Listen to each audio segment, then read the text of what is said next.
Foods high in omega-6 fatty acids cause inflammation in the body.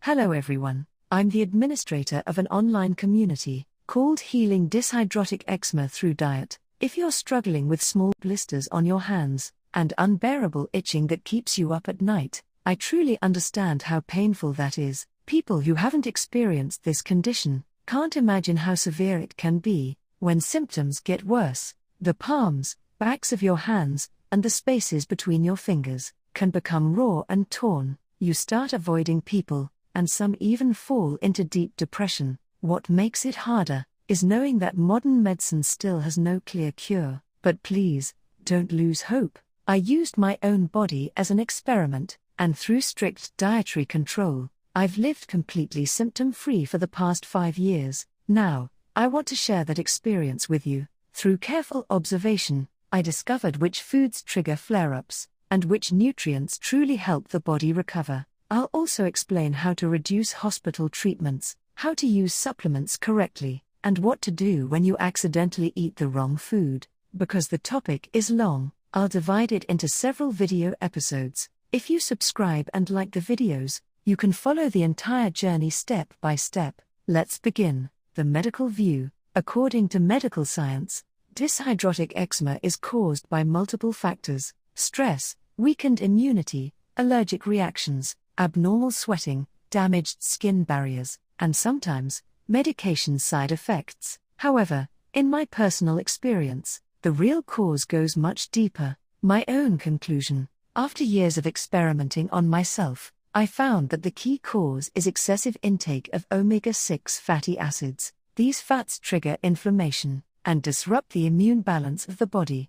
Dyshidrotic eczema is not just a skin condition, it's a systemic inflammatory disorder. The difference from conventional treatment: doctors usually prescribe steroid creams, antihistamines, or immune modulators. These may reduce symptoms for a while, but they don't address the root cause. My approach was different. I chose to heal through diet instead of relying on medication. The healing method I followed: stop eating out, avoid oily or fried foods, eat fish more often, take omega-3 supplements regularly, record what you eat every day, cook your own meals whenever possible. These simple habits became the foundation of long-term healing. The balance between omega-3 and omega-6.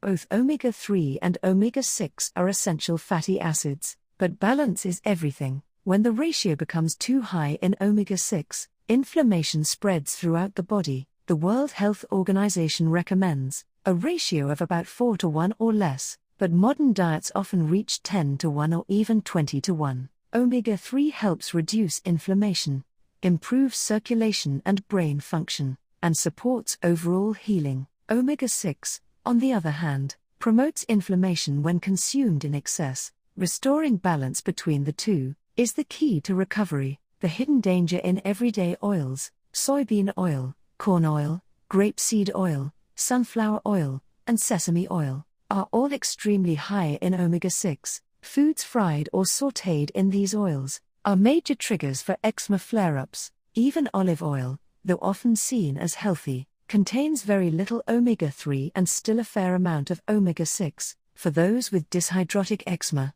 even olive oil can be harmful. Foods you must avoid: all fried foods, pork cutlets, chicken, French fries, snacks, must be eliminated. Grilled fish or eggs cooked in oil, and stir-fried dishes should also be avoided. Meats such as pork belly, beef ribs, chicken, and duck contain high levels of omega-6 and can trigger relapse. Surprisingly, even coffee, bread, and mayonnaise can worsen your symptoms. Bread often contains butter or oil to make it soft and moist. The creamer layer in coffee also holds natural oils from the beans, another source of omega-6. Daily habits like these can unknowingly feed inflammation. GMO foods and their connection. Most livestock feed today, corn and soybeans, is genetically modified. Animals raised on this feed store large amounts of omega-6 in their bodies, so the meat we eat also carries it. That's why eating pork one day feels fine, but the next time,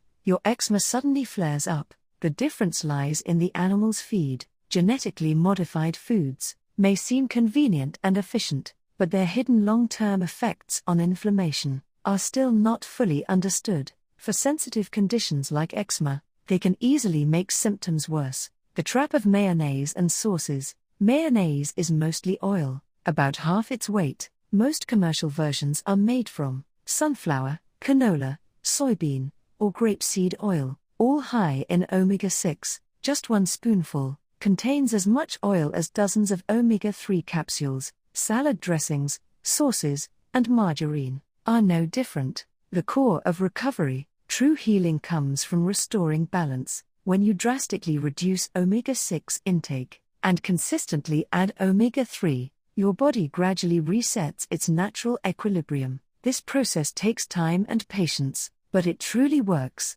Even one careless meal with the wrong oil can cause a flare-up. That's why it's essential to record your meals and stay mindful every day. Health always reflects what we eat. Just as someone with stomach ulcers avoids alcohol and spicy food, anyone with dyshidrotic eczema must stay completely away from omega-6 fats. With discipline and consistency, one day you'll look at your hands and realize they've finally healed. Through this video series, I hope you, too, can regain both healthy hands and peace of mind. Thank you.